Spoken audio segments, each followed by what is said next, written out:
We've talked about how my guinea pig inherently loves carrots and responds to them by being excited. We said that the carrots are the unconditioned stimulus because they naturally elicit the behavior of her being excited. So excitement in this case is the unconditioned response to carrots. Now, in order for me to give her a carrot, I have to open my refrigerator door. But since my refrigerator door is broken, it makes a loud popping noise whenever it's being opened. So the noise of the refrigerator door was the neutral stimulus because on its own, it didn't initially make my guinea pig excited.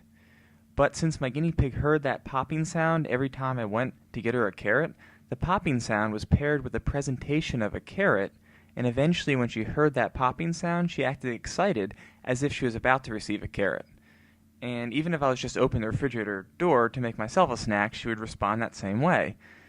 Since now she responds to the sound of the refrigerator door in the same way she responds to a carrot, the sound of the refrigerator door is no longer a neutral stimulus, it's a conditioned stimulus.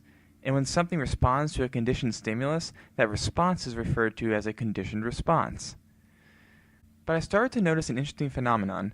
Sometimes I would see her acting excited when I would open my desk drawer, which also happens to make a loud popping sound because it gets stuck a lot from having so many papers and things inside of it.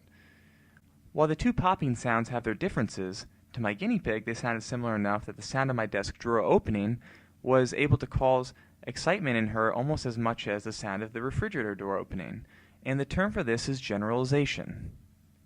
And generalization is a tendency for a stimulus similar to the conditioned stimulus to elicit a response similar to the conditioned response.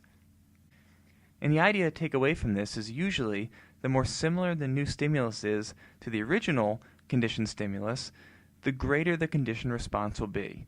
So the sound of my desk drawer opening and the sound of my refrigerator door opening sound similar enough to elicit the response of my guinea pig behaving excitedly, the same way she behaves about carrots. So we call that generalization, and generalization has an adaptive value to it because it allows us, whether we're talking about humans or other animals, to make an appropriate response to similar stimuli. For instance, you may know exactly what your best friend's smile looks like, and their smile probably elicits feelings of joy in you. However, when it comes to meeting someone new for the first time, if you see them smile at you, it will probably also elicit feelings of joy. So that's the idea behind generalization. Now, I don't want you to think everything is broken or stuck in my apartment. My dresser drawer actually opens just fine. It makes a sound, but it's more of a rumbling sound than a popping sound. And when I open my dresser drawer, my guinea pig does not respond to the sound by behaving excitedly. And the term for this is discrimination. And discrimination is when a human or any other type of animal learns to make a particular response to some stimuli, but not to others. Discrimination also has an adaptive value because it's important to respond differently to related stimuli. You wouldn't want to respond to all loud sounds in exactly the same way. I mean, think about it. Wouldn't you respond differently to the loud bang of a drum versus the loud bang of a gunshot? I know I would. Now, we've talked about how my guinea pig behaves excited about the sound of the refrigerator door opening, even when I'm opening it to make a snack for myself, with no intention to give her a carrot. And I know this because it's happened a few times, and if she doesn't receive a carrot for a few instances every so often, that's no big deal. The classical conditioning can endure, and she continues to respond to the sound of the door by behaving excitedly. However, if I decide to stop giving her carrots altogether, eventually she would learn that the sound of the refrigerator door alone isn't followed by a carrot, and the sound of the refrigerator door would gradually stop making her behave the same way she behaves when she receives a carrot. And we refer to this phenomenon as extinction, and it's when the conditioned stimulus is repeatedly presented without the unconditioned stimulus. And so eventually the conditioned stimulus is no longer able to elicit the conditioned response. But don't think of extinction as something that's bad unless you're an endangered species. The process of extinction is used in therapy to treat phobias.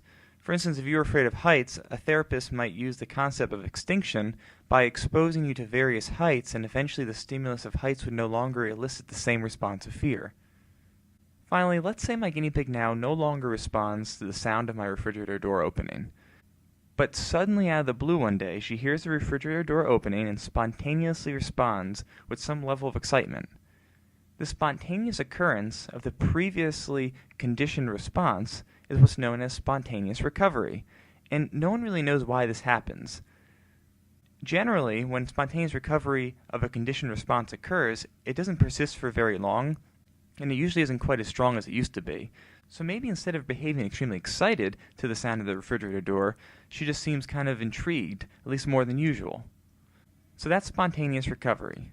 So now you know the 4 common phenomena associated with classical conditioning: generalization, discrimination, extinction, and spontaneous recovery.